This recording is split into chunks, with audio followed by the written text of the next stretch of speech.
Hey friends, it's your pal Mike Shea from Sly Flourish. Today, we are going to do the final episode of Lazy GM Prep for Scarlet Citadel. We're not actually doing the prep. This is the final end cap of a long series of videos where we talked about my prep and talked about what happened in the game for my Scarlet Citadel campaign. In today's show, we are going to cover all of my tips and tricks and offers and recommendations for running Scarlet Citadel. And B, I'm going to talk about what happened at the end of my own campaign. So this show has bookmarks so that you can jump to the specific sections that you're interested in, or you can listen to the whole thing. It's totally up to you. This show, like all of the work of Sly Flourish, is brought to you by the patrons of Sly Flourish. Patrons get access to all kinds of really cool things, including a dedicated Discord server, a monthly Q&A forum on Patreon, whole bunch of exclusive products that they get, City of Arch's sourcebook, Uncovered Secrets Volume 1 and 2, a whole bunch more for a very low price. It's a fantastic way to support the work that I do and a fantastic way to get a lot of cool products. Please check out the Patreon. You can find it in the show notes. Right up front, I want to offer valuable, useful tips from my experience running Scarlet Citadel. Whenever I am talking about an adventure, you will often find me not reviewing adventures. I'll do spotlights on products, but I tend not to review products because I feel like you really need to use them in order to really understand them. So particularly for big campaign adventures, I don't really like to say whether or not one is good or bad or whatever until I've actually run it. Well, now I've actually run it. I've had hundreds of hours of time prepping and running Scarlet Citadel. So I feel like I have good, solid, valuable experiences to share with you if you're considering running Scarlet Citadel. So I have a few main tips. Number one, you're going to have to bring your own story to this adventure. While it's got very detailed locations and a lot of interesting things that are going on in many levels that goes from like first to like ninth-ish level, it's got lots of different villains that are doing things in there.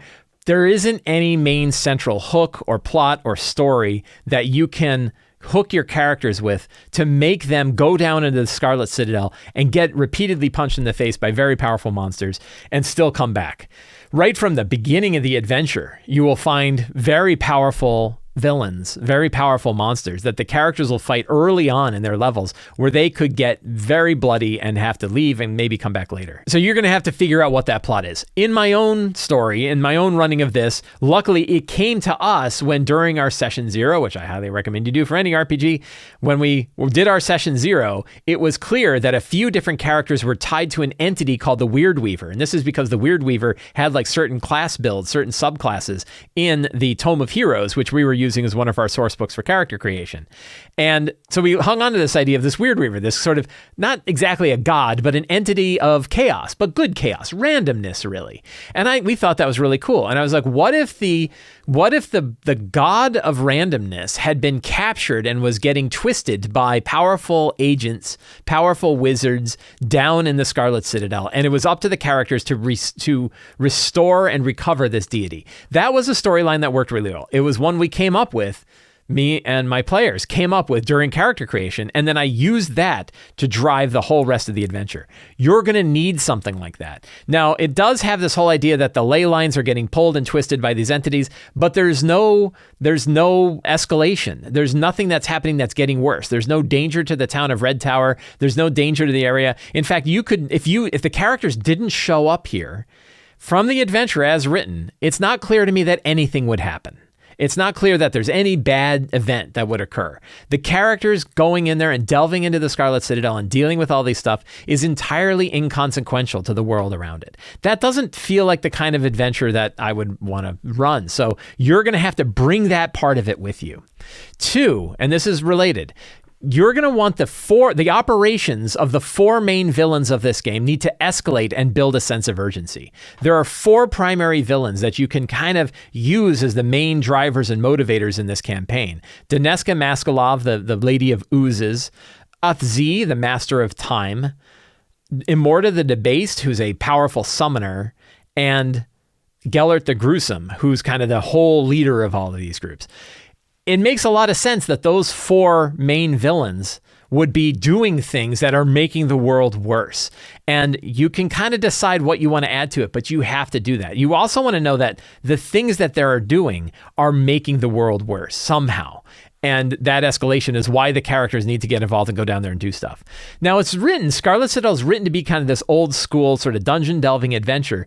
And I guess there's like a feeling that those kind of adventures don't need to have motivations like that. But I just, in today's world of RPGs, I can't imagine characters who aren't being played by the players who say, wow, we walked in and got our asses handed to us by that first guy.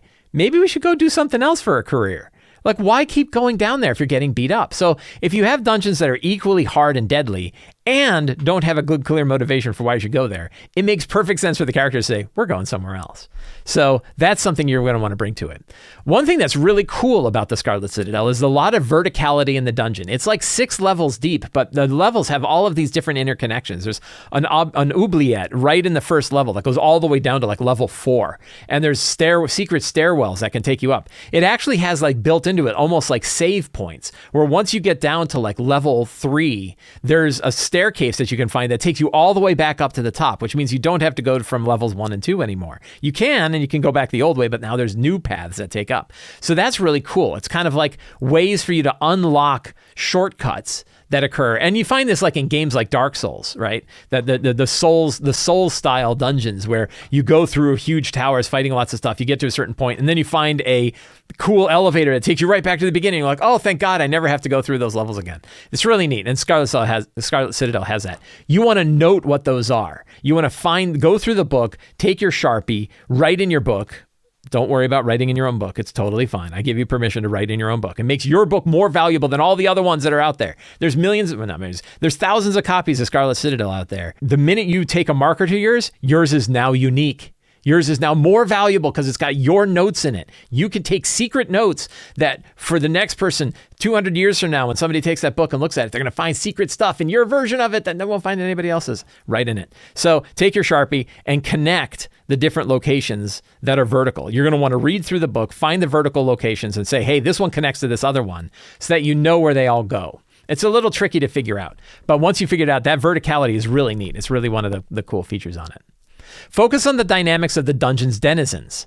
As the characters are changing things, what's changing in the dungeon itself? We had a lot of really fun bits like this. Like one of the fun things was that they defeated the Lady of Oozes, Daneska Maskalov, and they like threw her body into a chamber where a whole bunch of other oozes were swirling around. And they clearly knew, I bet Daneska got eaten by these oozes and now they have like her personality and they're like splitting and turning into giant oozes. And I had that manifest so that later on when they're in level 3, there's like bits of like acidic dripping coming from the ceiling above, and like, what the hell is that? Like, I bet that's Daneska ooze, right? And then later they like went through and they saw 2 different like weird blood oozes that were shaped sort of like Daneska that were talking about how pretty the other one was.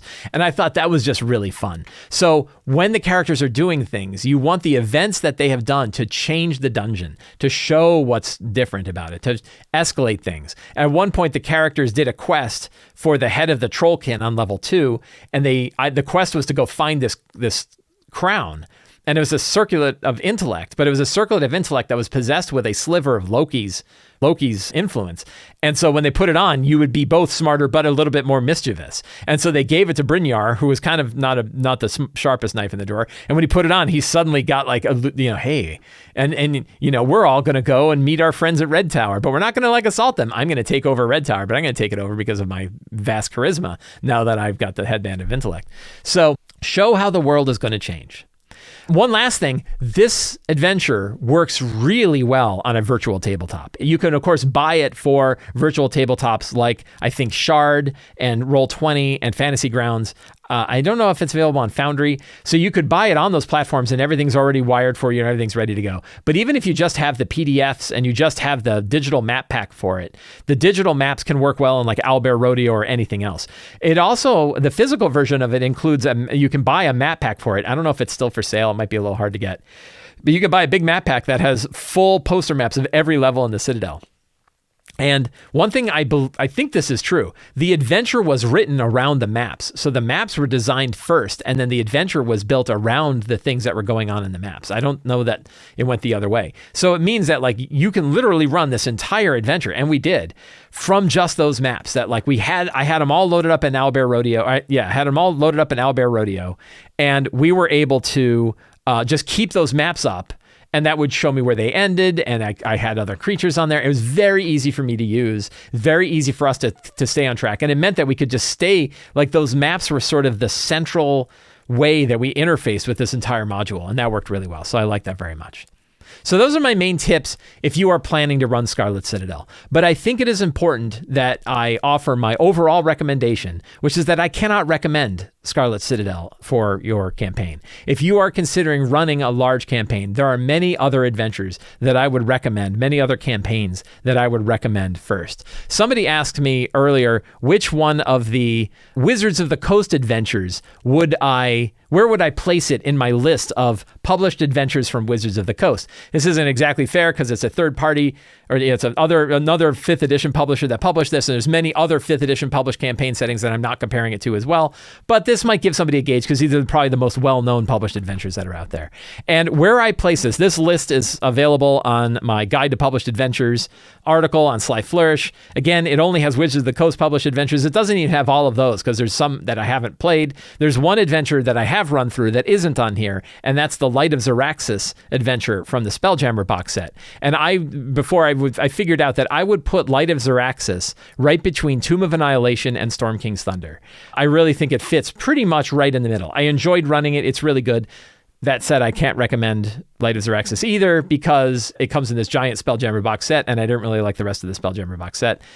I think you can get the Spelljammer box set on sale on Amazon now for like under $35. That makes it worthwhile. That's a right price. $70 I think is too much for a 32-page or 64-page adventure.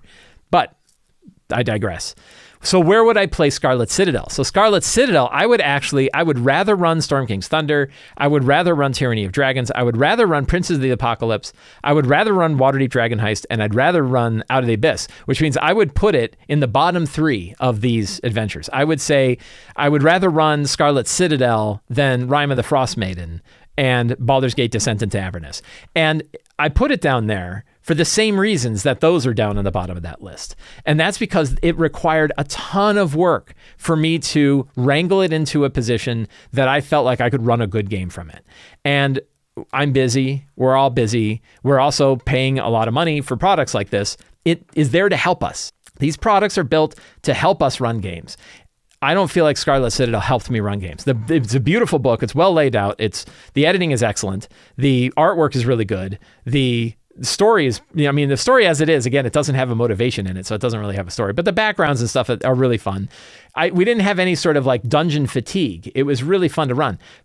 But the 2 biggest issues that it has, both which are issues that could prevent me from recommending it, is that one, holy cow, is it too wordy? When I look for a product, this is a kind of a critical thing about the design of RPG products. I don't even know that I succeed with this all that often, but I try, and it's something I keep in mind. And it's something I certainly keep in mind when I'm looking at products that I'm buying. How table usable is this product? Is this something that is easy for me to use at the table? And I mentioned Light of Xeraxis before because it's the other campaign I was playing in parallel to this one. I was playing Empire of the Ghouls, which I also really like. That's another Kobold Press campaign. And I really like Empire of the Ghouls. And when I'm done with Empire of the Ghouls, I'm going to do a show where I talk all about Empire of the Ghouls. And it's very good. I really like it. But I was also running Light of Xeraxis, the Spelljammer adventure, alongside this adventure. And Light of Xeraxis was so much easier to run because it's not too wordy. It's very efficient in its writing. It really cuts to the things that are happening and what you need to do and what you need to pay attention to. It is not too brief. It gives you enough to work with. But Scarlet Citadel regularly has 3 pages for one room. More than once, you're going through it, and you'll find that entire levels that are only like 12 or 13 rooms have like 25 or 30 pages of material. And the kind of material that's there, it's very, very verbose, right? These chambers are really really, really long in their descriptions, right? Here's, the Dust Goblin's lair starts here, 204, and it goes it's really one whole page for one side room. And the whole book is kind of this way. It's these really, really long descriptions. Here's one. Now this is a boss room, right? The Alchemist's Furnace, 206, begins on page 54, all of page 55, all of page 56, and a chunk of page 57. That's too long. And you can see it's got little tables in here, of course, but a lot of it is just paragraphs of description, and it could be just bullets, like just make it brief. Help me out. Now, the thing is like, okay, well, you know what you can do, Mike? You can just read it, right? And I did read it. The thing is like, I read stuff doesn't necessarily mean that I have internalized everything. And if I haven't internalized it, I've got to read it again when it's time for us to run at the table. And if I don't have a quick summary of like what's supposed to happen in this room, I have to read every one of these things again. And sometimes I have to do it at the table. And that just takes too much time. Again, here's another one, right? The arcane scriptorium, the time construct, right?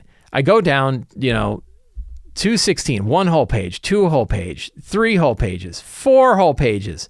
It's 5 pages long from one room. Help me out. So, I'm belaboring the point. It's just really, really wordy.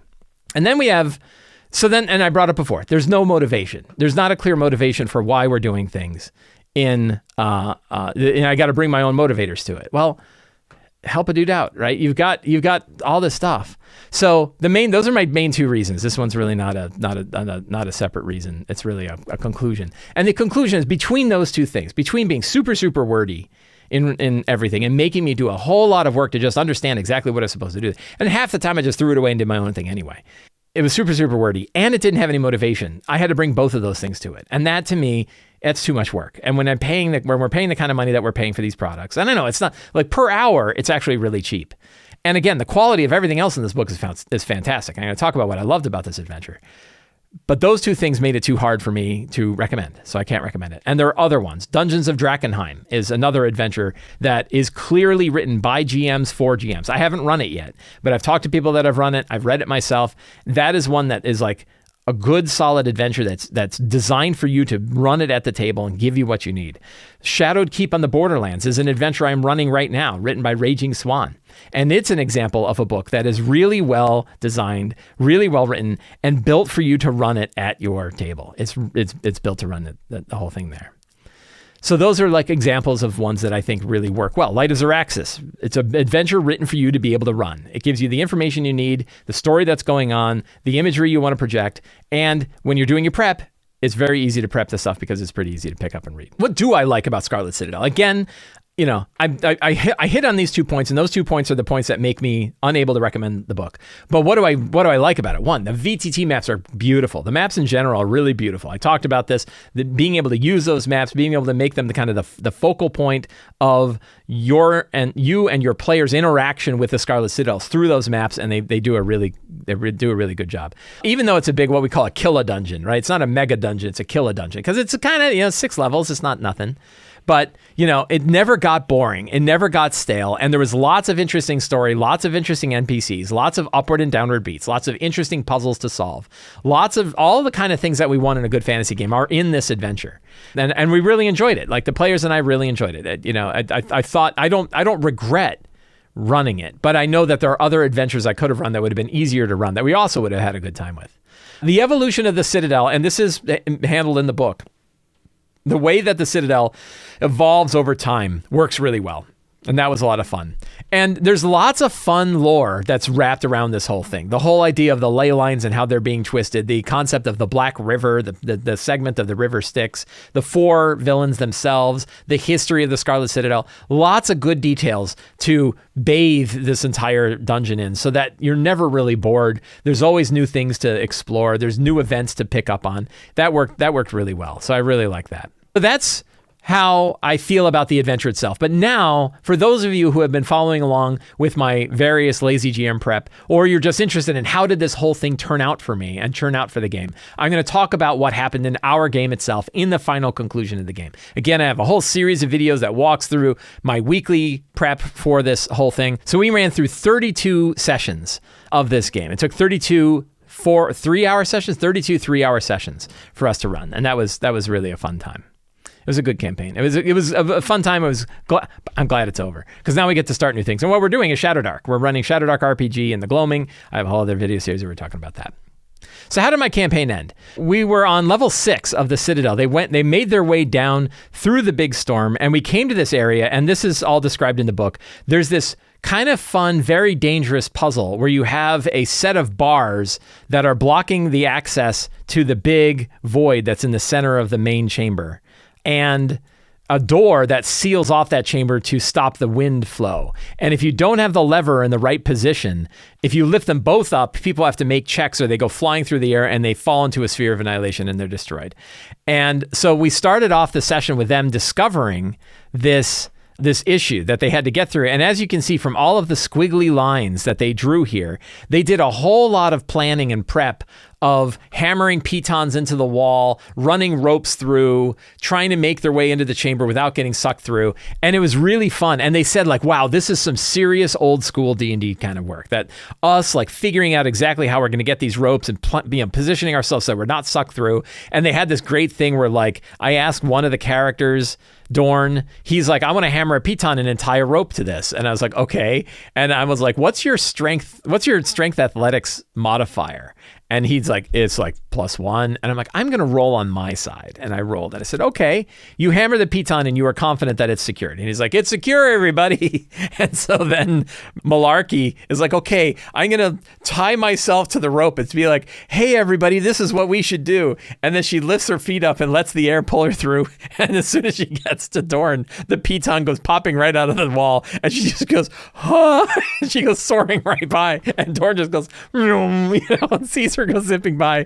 And like, oh shit, there she goes. And then she's pinned. And I just moved her off the screen so they couldn't see what happened to her. And they're like, do we just lose Malarkey? Like, what happened? And then everyone else is like making their way. Like, I think we're going to have to try that piton again. And then they're like making their way through this tremendous force that's pulling them. And they go. And luckily the bard version was there. And Malarkey is pinned to it, like with her head like through the bars looking at this void. And she can't move. And she's like, hey, everybody, I'm in trouble. Right.